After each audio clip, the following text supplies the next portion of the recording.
Now, President Biden is responding this evening to the discovery of at least 10 classified documents in his former private office. People know I take classified documents and classified information seriously. I was briefed about this discovery and surprised to learn that there were any government records that were taken there to that office. But I don't know what's in the documents. My lawyers have not suggested I ask what documents they were. I've turned over the boxes. They've turned over the boxes to the archives, and we're cooperating fully with the review, and which I hope will be finished soon. Well, the documents were discovered on, wait for it, November 2nd. From Joe Biden's time as vice president, they include U.S. intelligence memos and briefing materials about Ukraine and Iran and the UK.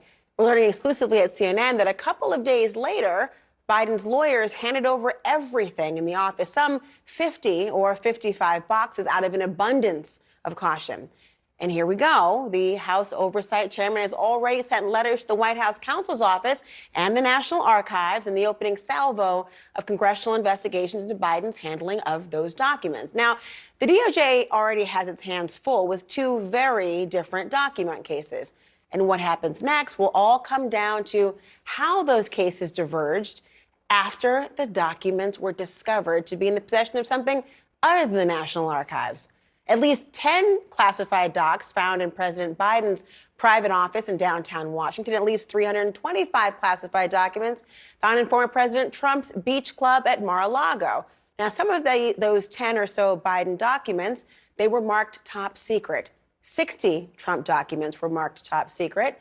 Now, of course, the idea of how many were there at times, if it's intentional and if it's serious enough, just one document is problematic. So don't be swayed by the number alone. But Team Biden, the word you heard from was cooperation. They are cooperating with the National Archives and the DOJ. Now, Trump, he is under investigation for obstruction. President Biden's lawyers found his documents and immediately notified the National Archives. But the archives had to reach out to Team Trump and ask for his documents. And the DOJ doesn't think it's got all the Trump documents, even as we're sitting here today. And sitting with me here tonight is CNN's Phil Mattingly, also retired senior CIA operations officer Douglas London, author of the great new book, The Recruiter. It's up out in paperback as we speak. Also, national security attorney Bradley Moss and CNN's MJ Lee, who's been covering the president while in Mexico City. I'm glad that you're all here right now. Let me begin with you, MJ, because you are where really the action is for the president of the United States. And of course, what's on everyone's mind is the dates here. We're not just finding out that the president has just found out. Why did they not allow people to know or tell this earlier? Yeah, you know, Laura, as much as we just heard the president address this issue for the very first time at this press conference in Mexico City, that is the one question that he really didn't answer. And it is a question that the White House isn't answering either. The question being if the Biden team, knew and found these classified documents at a private office where they clearly shouldn't have been going back to November, why are we only learning about this now? And earlier today, you know, when we were asking the White House about this, White House counsel office spokesperson said they're just limited right now in what exactly they can share. The spokesperson also said that they are committed to doing things the right way, and maybe at some point in the future they will be able to share more information. But right now, as things stand, it's just not clear why that decision was made, sort of what went into that thought process, and exactly who might have been involved. This summit, the North American Leader Summit that took place right behind us, is now over, and Air Force One is headed back to Washington. But this issue is clearly waiting for the president back at home. And as you laid out in your intro there, just the real distinctions between sort of the Biden document situation and the Trump docs, and certainly the White House is trying to make clear that those distinctions are real. We've seen over the last 48 hours how many Republicans and Trump allies definitely don't care about those distinctions. You know, it's a really important point. I want to go to you, Bradley, on this. Bradley Moss is a national security attorney and have dealt with classified documents throughout your career. And of course, I'm wondering, and as much as we talk about, there are some distinctions. Obviously, we've laid out the distinctions. MJ makes a fine point about whether that nuance will ever be appreciated and the difference without distinction. But I do wonder from your perspective, are there red flags here that people are missing? Do you feel skeptical about the president's response or when they knew? No, basically, two roads diverged in a wood here, and Joe Biden took the path you're supposed to take. He did what you're supposed to do when you find out that for whatever reason, whether it was incompetence, sloppiness, ignorance, whatever, classified records or documents with classification markings wound up in your possession. You notify the government, you get it returned to them immediately. That is, according to what we know from the media reporting and what the White House counsel said, is what happened. I want to still see what comes out more details-wise. I'm not just taking their word for it. But if that is what transpired here, then in terms of at least Joe Biden, he's in the clear. He did what you're supposed to do. Donald Trump is the case study in how to get yourself into more trouble when you didn't have to be and how to tick off the Justice Department. Well, Doug, on that point, the idea when you're thinking about not taking one's word for it, spoken like a true lawyer, like, I'm not going to take your word for it. It's the whole trust and verify or just not trust you at all moment. But I wonder, I mean, if you're looking at this and you're trying to think about how to evaluate and assess one's accountability or to trust somebody, he could easily say, I didn't know. And some talking points are already saying, well, isn't that what Trump would say? And why is this so different? How do you see it? Well, from a counterintelligence perspective, Laura, you're looking at the material itself, control, and intent. Intent maybe speaking to the accountability factor. In terms of the material, there may be 10 documents, some of it special access programs, but they're finished products which offer clues but not sources and methods. When you compare that against what President Trump held, 60 some odd top secret documents, there's a lot more clues there. In terms of control, these were locked in an office that perhaps only Biden and his team had access to, where with Mar-a-Lago, this was a common storage space with boxes that common workers could have access to. In terms of intent, as you've explained, President Trump perhaps might find himself charged with obstruction because he went out of his way to prevent these documents from being retained, which means he had an end game. It could very possibly be the actions of President Biden's staff, but he seems to say he doesn't know about it. Either way, the numbers themselves, the metrics, and the clinical evaluation makes it less of a potential hazard for sources and methods, as what we saw in Mar-a-Lago. And of course, Phil, thinking about this, I mean, there is the divergent paths taken. There is the idea of what one knows when you are aware of it. But that awareness factor, I mean, we're talking about it was known in November. It's January. I know it last week was an entire year, but it is technically still January, and it's not November by any stretch of the imagination.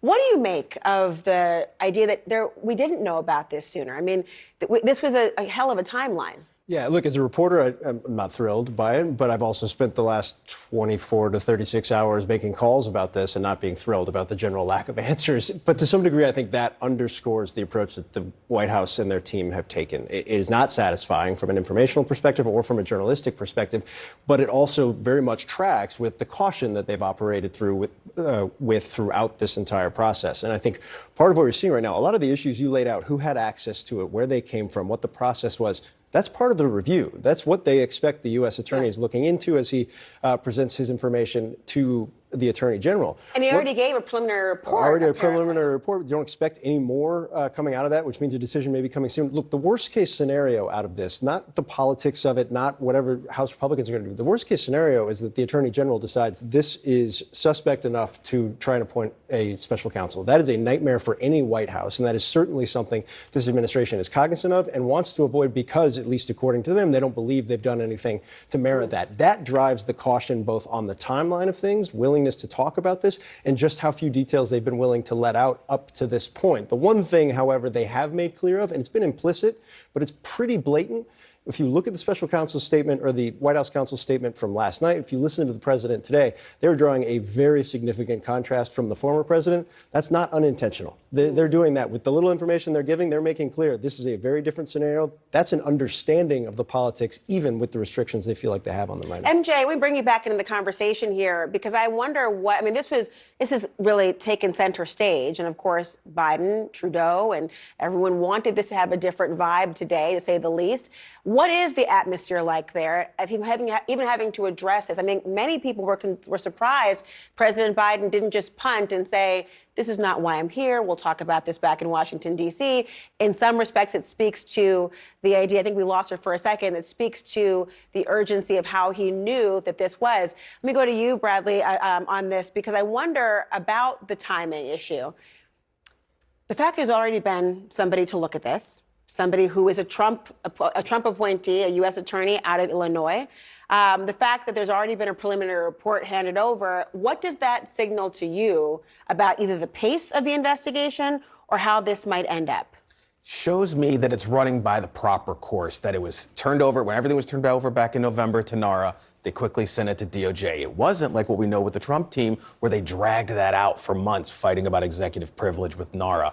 DOJ got the records. They had no, problems getting information out of whoever they needed it from. They're being able to interview people if they need it. They're being able to get an understanding of what's transpired. You mean to have that report? Interviews have been done, maybe even lawyers for Biden. Quite possibly. We already know the president has his personal lawyers. So if there are, in fact, lawyers being involved, the fact that journalists haven't found out about it kind of disappointing.